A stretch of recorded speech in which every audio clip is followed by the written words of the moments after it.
Hello प्यारे बच्चों, बहुत बहुत स्वागत है सभी का। प्रोजेक्टाइल मोशन का ये तीसरा लेक्चर है और आज हम लोग सीखने वाले हैं प्रोजेक्टाइल मोशन में जब किसी प्रोजेक्टाइल को हॉरिजॉन्टली फेंका जाता है, वो भी मतलब ज़मीन पर तो फेंकेंगे नहीं हॉरिजॉन्टली, ऑब्वियसली किसी ऊंची बिल्डिंग के टॉप से हम उसे हॉरिजॉन्टली फेंक देंगे और ऐसे में कोई भी पार्टिकल अगर जाएगा तो वो एक प्रोजेक्टाइल की तरह ही मोशन करता है और उसका पाथ भी पैराबोलिक ही होता है।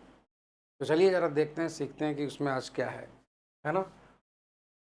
तो देखिएगा, जैसे मान लेते हैं कि ये तुम्हारी कोई बिल्डिंग है यहाँ पर, कुछ इस तरीके से। ठीक है, ये एक बिल्डिंग है और यहाँ पर कोई भी एक पार्टिकल इस तरीके से रखा हुआ था और इसको हम लोग फेंकते हैं। इसको एक इनिशियल वेलोसिटी दी जाती है, मान लेते हैं ये तुम्हारा ग्राउंड ग्राउंड लेवल है, ये इस तरीके से। ठीक है, और इस तरीके से इसको हॉरिजॉन्टली फेंका जाता है, इस तरीके से। जब हम लोग इसे हॉरिजॉन्टली इस तरीके से ऐसे इसको फेंकते हैं ना, तो ये इस तरीके से जाता है, इस वाले पॉइंट पर जा कर के नीचे गिरता है यहाँ पर, और यहाँ से इसको फेंका गया था। जब इसको फेंका गया था तो इसकी जो हॉरिजॉन्टल वेलोसिटी थी, जो हॉरिजॉन्टल वेलोसिटी है इसकी, वो है मान लेते हैं यू एक्स।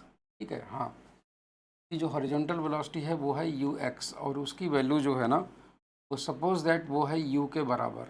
अच्छा, जब सिर्फ हॉरिजॉन्टल वेलोसिटी दी जाएगी उस समय इसकी वर्टिकल वेलोसिटी जो नीचे की तरफ लगेगी वो जीरो होती है। इनिशियल वर्टिकल वेलोसिटी इसकी जीरो होगी, इस तरीके से।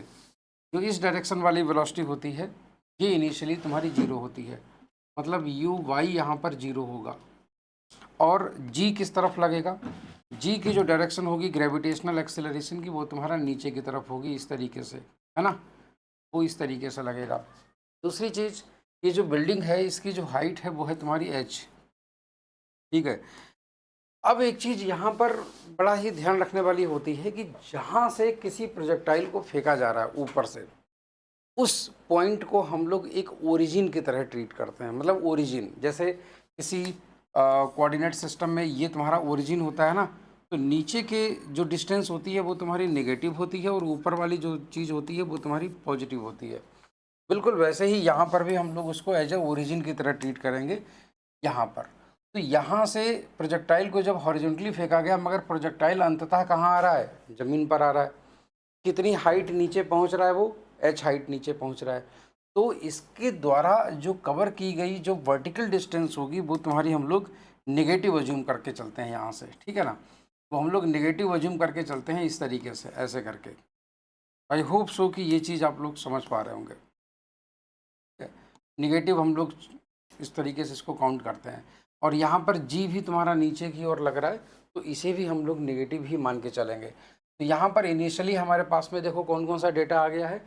हॉरिजॉन्टल वेलोसिटी कंपोनेंट तुम्हारा यू है, वर्टिकल वेलोसिटी तुम्हारी जीरो हो गई है, और जी नीचे की ओर लग रहा है, और एच भी तुम्हारा नीचे की ओर ही होगा। ठीक है, इसको T equal to zero zero पर, T equal to zero zero पर यहाँ से फेंका गया है, और मान लेते हैं कि t equal to t time पर ये यहाँ पर पहुँच गया। ठीक है ना, हाँ, t equal to t time पर ये यहाँ पर ऐसे करके पहुँच गया, ये बॉल आ गई इस पॉइंट पर। ठीक है, इस पॉइंट पर ये बॉल आ गई। अब आप मुझे बताइए, अगर ये इस पॉइंट पर आ जाती है सपोज दैट, तो ऐसे केस में जब हम लोग एक चीज़ तो हम लोग जानते ही हैं कि हॉरिजॉन्टल वेलोसिटी इसकी कभी नहीं बदलेगी। हॉरिजॉन्टल वेलोसिटी हमेशा वही रहेगी, बट इसकी वर्टिकल वेलोसिटी में चेंज आता है, वर्टिकल वेलोसिटी बढ़ती है। क्योंकि वर्टिकल वेलोसिटी इसलिए बढ़ेगी क्योंकि ग्रेविटेशनल एक्सेलरेशन उसी डायरेक्शन में लग रहा है। तो इस तरीके से ये इसका वर्टिकल वेलोसिटी कंपोनेंट हो गया वी वाई, और यहाँ पर ये हो गया तुम्हारा यू एक्स, और यू एक्स तुम्हारा सॉरी वी एक्स तुम्हारा मतलब फाइनल वेलोसिटी हॉरिजॉन्टल वाली, जो कि तुम्हारी यू के बराबर ही रहेगी। ये चेंज नहीं होती है, ये दोनों केसेस में चेंज नहीं होती है। चलिए, तो यहाँ पर हमारे पास में सारा डेटा आ चुका है। अब हम लोग यहाँ पर लिखने वाले हैं, जो डिस्टेंस लिखेंगे वो हम लोग लिखेंगे माइनस एच, और जो एक्सेलरेशन लिखेंगे वो लिखेंगे हम लोग माइनस जी। ठीक है ना, ये चीज़ हम लोग नोट यहाँ पर नोट करने वाले हैं। दूसरी चीज़ कि यहाँ पर जो इनिशियल वेलोसिटी है हॉरिजॉन्टल डायरेक्शन में वो है यू, और जो फाइनल वेलोसिटी है हॉरिजॉन्टल डायरेक्शन में वो भी तुम्हारी यू होगी, और जो तुम्हारी फाइनल वेलोसिटी है, फाइनल वेलोसिटी है वाई डायरेक्शन की, सॉरी इनिशियल वेलोसिटी है वर्टिकल डायरेक्शन में, तो तुम्हारा यू वाई वो भी तुम्हारी जीरो है, क्योंकि शुरुआत में जब सिर्फ हॉरिजॉन्टली फेंका गया तो नीचे की वेलोसिटी जीरो, और यहाँ पर जो वर्टिकल वेलोसिटी होगी फाइनल वाली वो होगी तुम्हारी, सपोज दैट हमने मान ली वी, ठीक है, कुछ ना कुछ तो होगी ही होगी वेलोसिटी। चलिए, तो अब हम लोग सबसे पहली चीज़ यहाँ से यहाँ तक का जो ज़मीन पर पहुँचने तक का टाइम पता करते हैं, टाइम ऑफ फ्लाइट, ठीक है। तो यहाँ से यहाँ तक जो पहुँचता है ये कैपिटल टी टाइम में यहाँ पर पहुँचता है। तो कैपिटल टी जो है ना वो तुम्हारा टाइम ऑफ फ्लाइट है। टाइम ऑफ फ्लाइट मतलब समझ रहे हैं, टाइम ऑफ फ्लाइट मतलब होता है हवा में उड़ने का समय। यहाँ पर ये चीज़ हमारे पास में कन्फर्म हो जाती है कि जो कैपिटल टी है वो तुम्हारा टाइम ऑफ फ्लाइट है। अब हमें हमारा सबसे पहला टारगेट होता है कि यहाँ से यहाँ तक ज़मीन पर पहुँचने में लिया गया समय कितना है। तो देखिए, एक बात मैं आपको बता दूं कि हॉरिजॉन्टल वेलोसिटी कंपोनेंट, कभी भी किसी भी प्रोजेक्टाइल की वेलोसिटी के दो कंपोनेंट होते हैं, एक हॉरिजॉन्टल और एक वर्टिकल। तो जो हॉरिजॉन्टल कंपोनेंट होता है वो सिर्फ और सिर्फ हॉरिजॉन्टल डिस्टेंस कवर्ड को कैलकुलेट करने के लिए यूज किया जाता है, और जो वर्टिकल वेलोसिटी कंपोनेंट होता है वो हाइट कवर करता है और टाइम लेता है ना। तो इसीलिए जो वर्टिकल कंपोनेंट आएगा वो तुम्हारा टाइम को कैलकुलेट करने के लिए होगा, और जो हॉरिजॉन्टल कंपोनेंट होगा वो तुम्हारा रेंज कैलकुलेट करने के लिए होता है। इस तरीके से ये होती है range, R, horizontal distance covered, ठीक है। तो यहाँ पर सबसे पहली चीज़ कि हम लोग यहाँ से टाइम ऑफ फ्लाइट कैलकुलेट करेंगे कि टाइम ऑफ फ्लाइट क्या है। तो टाइम ऑफ फ्लाइट के लिए सबसे पहले हम लोग एक इक्वेशन लिखेंगे यहाँ से, और इक्वेशन नंबर 1 लिखेंगे, और लिखेंगे यहाँ से यहाँ तक की जो कवरिंग हो रही है वो हम लोग वर्टिकल मोशन देखिएगा। तो वर्टिकल मोशन अगर हम लोग यहाँ पर देखेंगे तो वर्टिकल मोशन कुछ इस तरीके से होगी। मान लेते हैं कि ये यहाँ पर है शुरुआत में ये यहाँ पर है ऐसे करके, और यहाँ से ये यहाँ पर आ रहा है इस तरीके से, ठीक है। इस तरीके से ये वाली तुम्हारी डिस्टेंस कवर कर रहा है यहाँ से यहाँ तक की। तो एक बात मुझे बताइए, ये तुम्हारा -h है और g तुम्हारा नीचे की ओर लग रहा है ना। ये तुम्हारा t बराबर 0 से लेकर के, और ये t बराबर कैपिटल T तक है, ये इस तरीके से। ये यही वाली यहाँ से यहाँ तक की मोशन को हम लोग कवर कर रहे हैं, ठीक है ना। तो सिर्फ वर्टिकल मोशन हम लोग देख रहे हैं। तो ऐसे केस में यहाँ पर जो इनिशियल वेलोसिटी है इसकी वो तुम्हारी कितनी है, यू वाई, और यू वाई तुम्हारी 0 है, ठीक है। चलिए, तो यहाँ से हम लोग लिखेंगे -h, ठीक है ना, और यू वाई इंटू टी, ठीक है ना, इंटू टी यहाँ पर कैपिटल टी हो जाएगा क्योंकि टोटल टाइम टेकन ज़मीन पर यही है, ठीक है। तो ये हो गया, और तुम्हारा -12 g और t², ये हो गया तुम्हारा।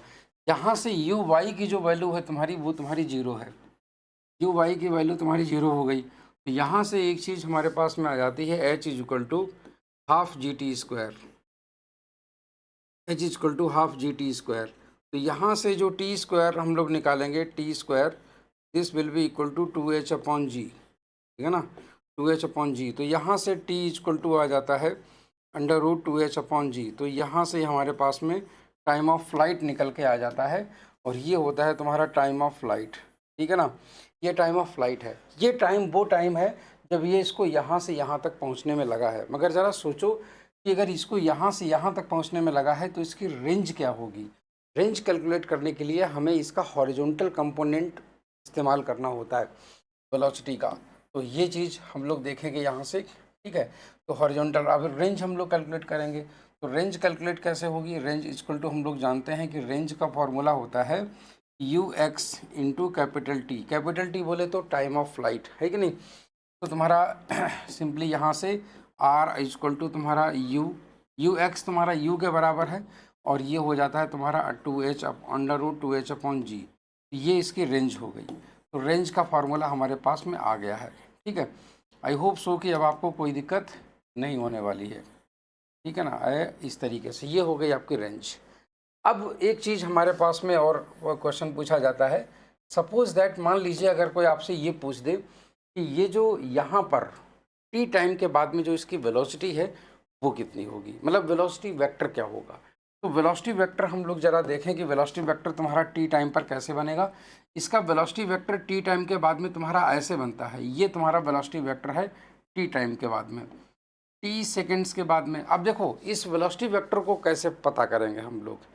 हमेशा कभी भी प्रोजेक्टाइल मोशन की अगर थ्योरी पढ़ रहे हो, समझ रहे हो, तो उसकी दो मोशन का अलग अलग एनालिसिस करो, हॉरिजॉन्टल मोशन और वर्टिकल मोशन।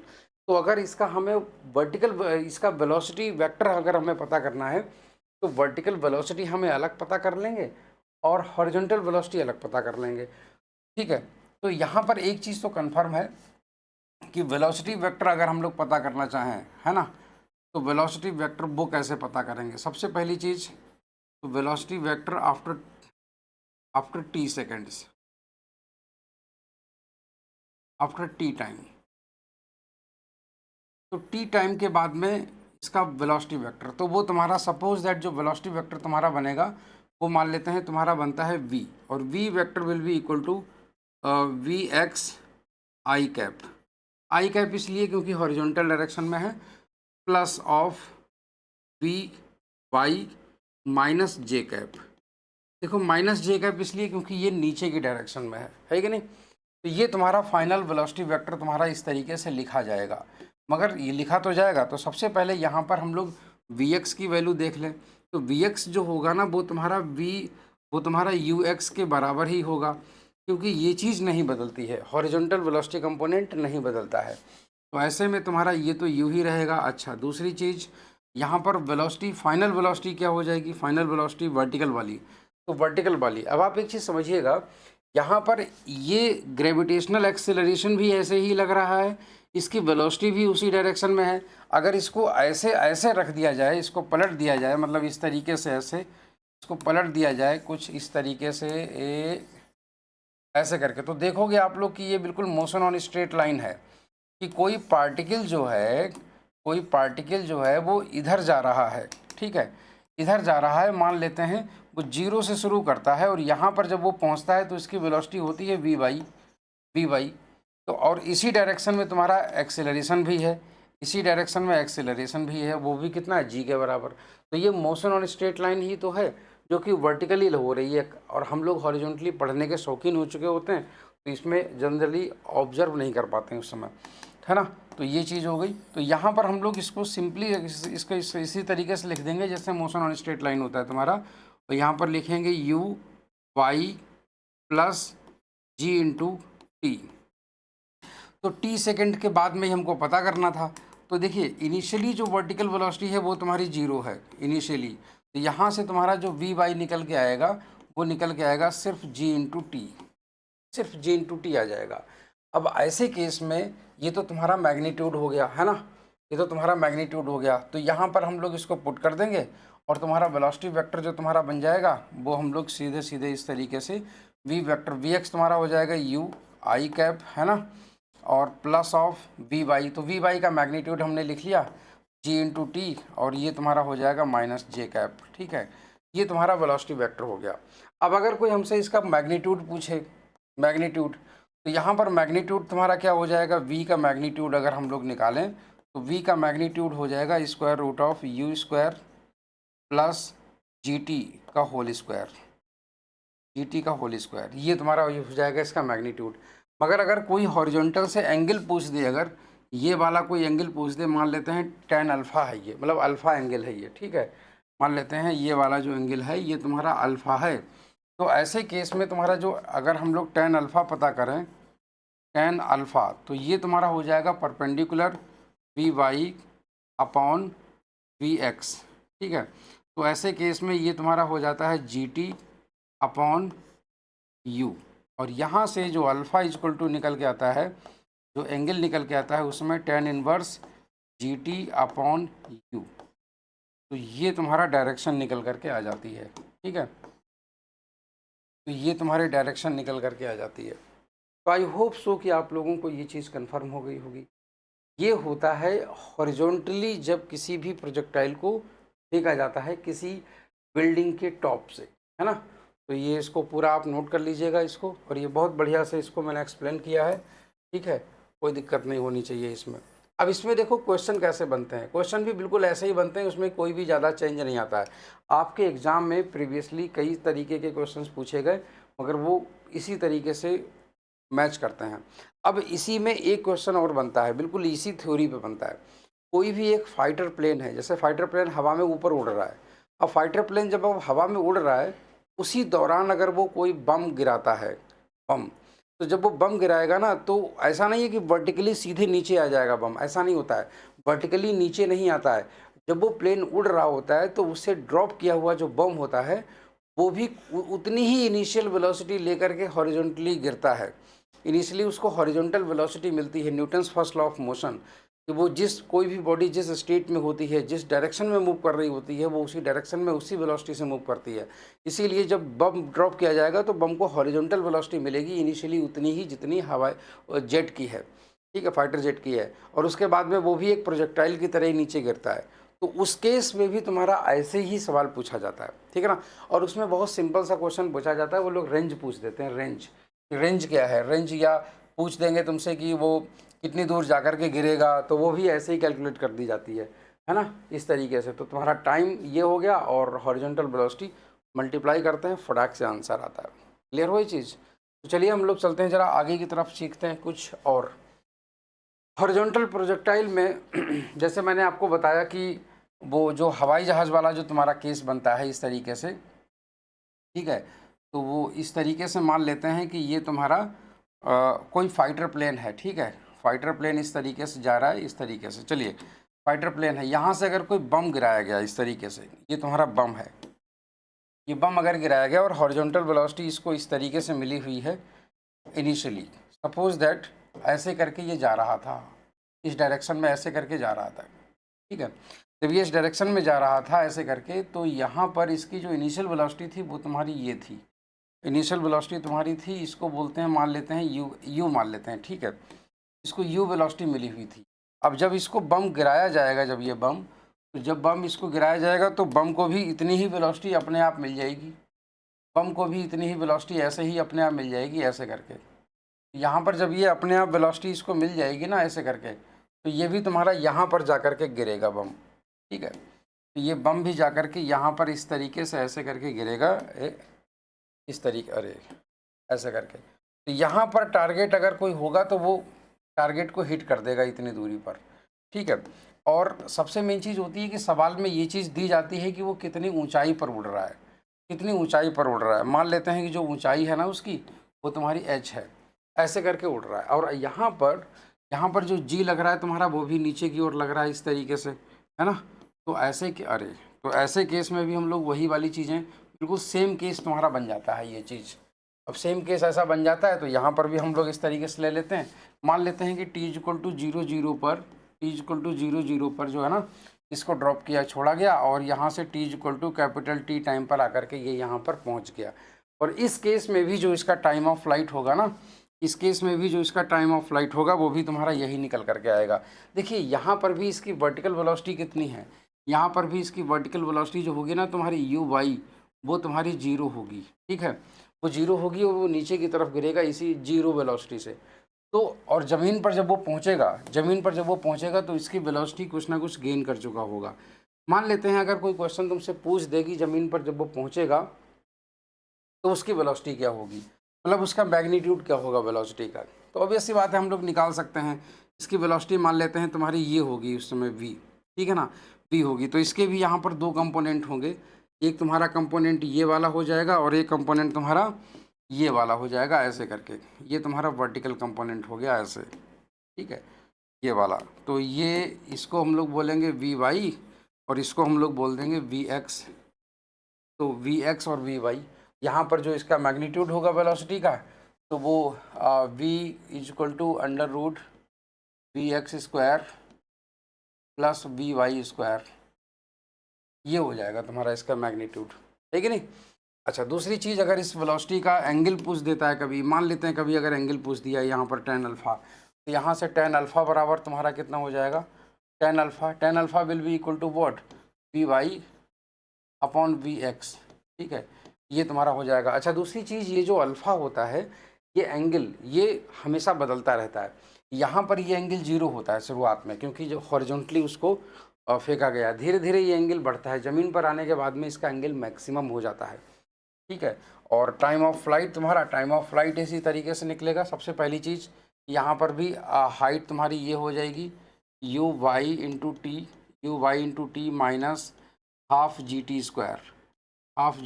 तो यहाँ से यू वाई तुम्हारा जो है ना वो तुम्हारा जीरो है, यू वाई इनिशियल, क्योंकि वर्टिकल वेलोसिटी तुम्हारी कितनी है, जीरो है।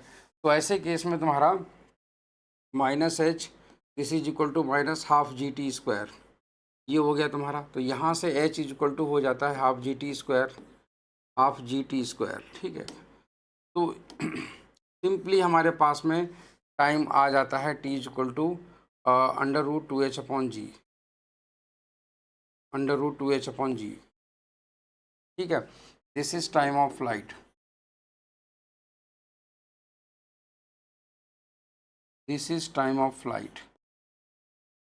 अब बस अगर कोई भी टारगेट अगर हिट करना है रेंज, तो यहाँ से r इज इक्वल टू तुम्हारा हो जाता है u multiplied by time of flight. तो ऐसे ही क्वेश्चन तुम्हारे जनरली पूछे जाते हैं, ठीक है।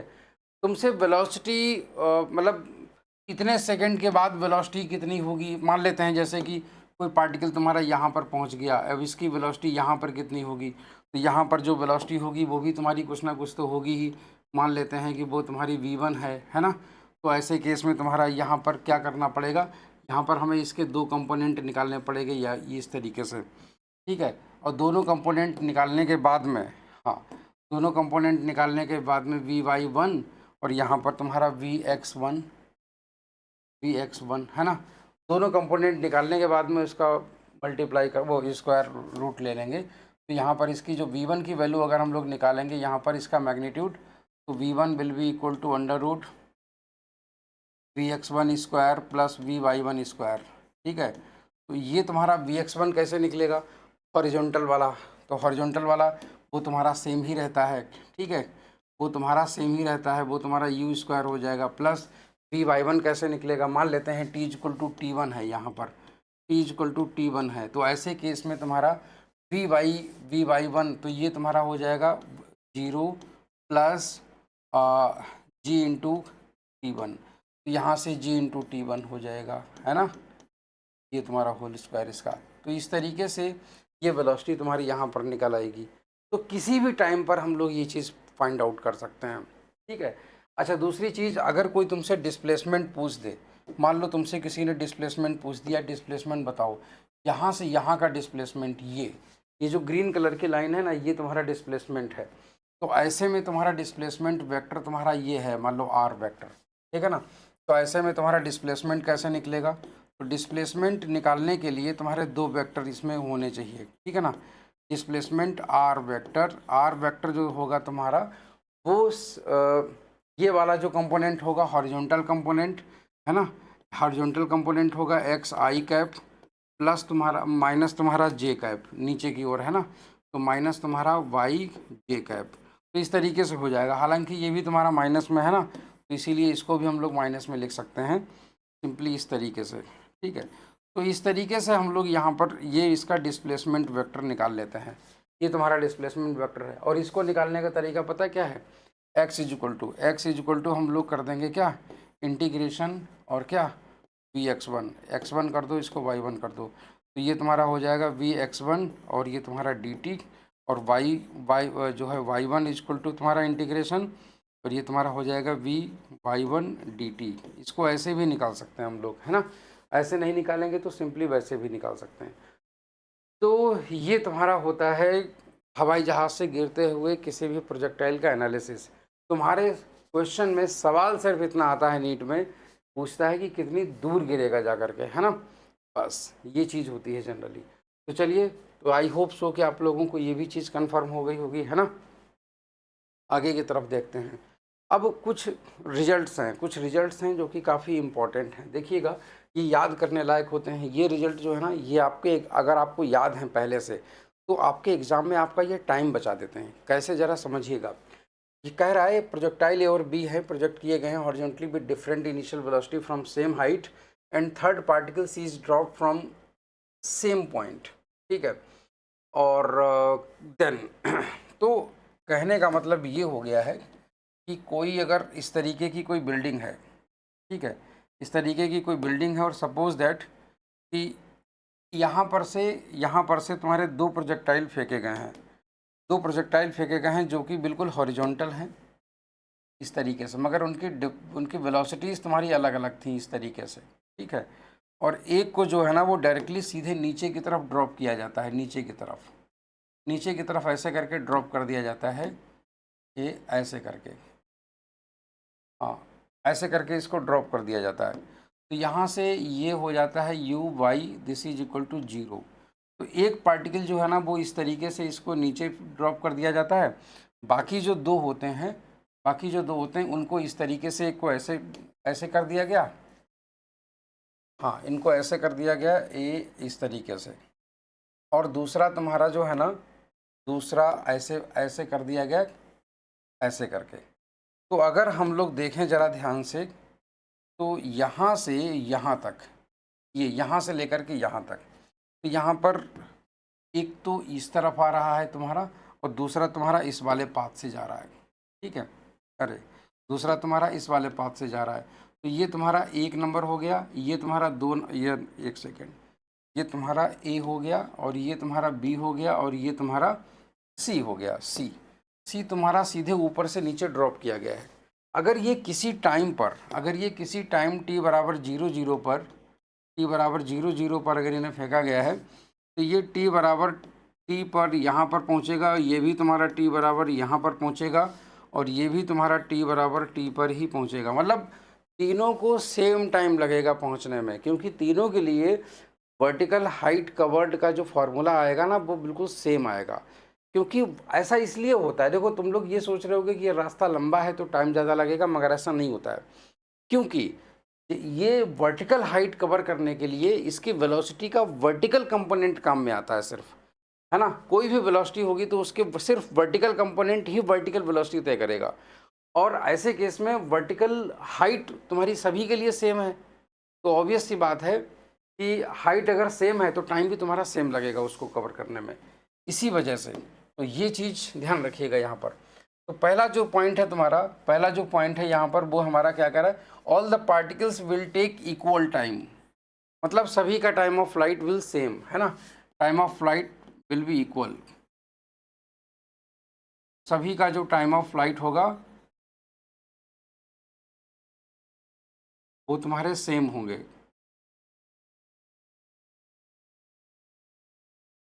दूसरी चीज़, their net velocity would be different at these but all 3 particles possess same vertical velocity component। जैसे मैंने आपको बोला, जब ज़मीन पर पहुंचेंगे तो तीनों की वेलोसिटी अलग अलग होगी, मतलब मैग्नीट्यूड तीनों का अलग अलग होगा, मगर वर्टिकल वेलोसिटी कंपोनेंट सभी का सेम होगा। और जब ये पार्टिकल तुम्हारा नीचे की तरफ आ रहा होगा, जैसे ये वाला पार्टिकल तुम्हारा नीचे की तरफ जब आ रहा होगा यहाँ से ऐसे करके, या ये वाला पार्टिकल जब तुम्हारा नीचे आ रहा होगा, तो जैसे यहाँ पर कोई पार्टिकल अगर वो पहुँचा है यहाँ पर, तो इसी सीध में, बिल्कुल इसी सीध में इस तरीके से तीनों पार्टिकल तुम्हारे बिल्कुल एक ही हॉरिजॉन्टल सेम हाइट पर होंगे, सेम टाइम में सेम हाइट पर होंगे, तीनों के तीनों पार्टिकल बिल्कुल सेम हाइट पर होंगे इस तरीके से, और तीनों एक दूसरे को ऐसा देख रहे होंगे, ऐसा लग रहा होगा जैसे बिल्कुल एकदम एक साथ चल रहे हों, समझ रहे हो, बिल्कुल एक साथ चलते हुए नज़र आ रहे होंगे तीनों के तीनों पार्टिकल इस तरीके से, ऐसे। तो ये एक दूसरे को बिल्कुल स्ट्रेट लाइन पर चलते हुए देखेंगे, क्योंकि तीनों की वेलोसिटी बिल्कुल सेम होगी, वर्टिकल वेलोसिटी बिल्कुल सेम होगी, ठीक है ना। तो एक चीज़ ये भी तुम्हारे नोट कर लेने लायक है, काफ़ी इंपॉर्टेंट होगा। और देयर ट्रेजेक्ट्री प्रोजेक्टाइल्स, वो तुम्हारे देखिए इन तीनों के जो इक्वेशन निकलेगी, लोकस की जो इक्वेशन निकलेगी, जो पाथ की इक्वेशन निकलेगी, उनमें डिफरेंस होगा, ठीक है, मगर तीनों एक दूसरे के रिस्पेक्ट में स्ट्रेट लाइन पर चल रहे होंगे। ये इसको देख रहा होगा तो लग रहा होगा बिल्कुल सीधे नीचे आ रहा है, ठीक है, ये उसको देख रहा होगा तो भी लग रहा होगा बिल्कुल सीधे नीचे आ रहा है, भले ही दूर जाके गिरेंगे वो बात अलग है, ठीक है ना। तो ये 3 तुम्हारे जो पॉइंट्स हैं ये काफ़ी इंपॉर्टेंट हैं और ये याद रखने लायक होते हैं, ठीक है। चलिए, तो आगे की तरफ हम लोग आते हैं ज़रा। तो आगे की तरफ आने से पहले हम लोग, है ना, क्वेश्चन करेंगे, बट वो अगले सेशन में करेंगे। अभी इस वीडियो में फ़िलहाल इतना ही, और अगले वीडियो में हम अगला केस लेकर के आएंगे। कब? जब कोई भी एक आदमी किसी चलती हुई ट्रेन में बैठ करके किसी बॉल को फेंकता है अपने किसी दोस्त को, है ना? तो ज़रा देखेंगे कि अभी तक तो जहाँ पर वो इंसान बैठा हुआ था जो बॉल फेंक रहा है, वो ज़मीन रेस्ट में थी, मतलब ज़मीन पर ही है वो। मगर अब वो किसी मूविंग ऑब्जेक्ट पर खड़े होकर के उसके बाद प्रोजेक्टाइल मोशन करवाता है। अब वो ऑब्जेक्ट जो है ना, वो प्रोजेक्टाइल कैसे मूव ऊपर की तरफ फेंक रहे हैं, तो किस तरफ फेंक रहे हैं, पीछे फेंक रहे हैं कि आगे फेंक रहे हैं, और बेस उसका जो है ना, वो जो गाड़ी वो किस डायरेक्शन में जा रही है। इन सब चीज़ों के बारे में भी हम लोग स्टडी करेंगे अगले वीडियो में, तो अगला वीडियो छोड़िएगा नहीं, ठीक है? चैनल पर पहली बार आ रहे हैं तो सब्सक्राइब ज़रूर करिए, और अगर कुछ नया चाहते हैं तो कमेंट में हमें लिख करके भी बताइएगा। Thank you so much, bye bye, take care.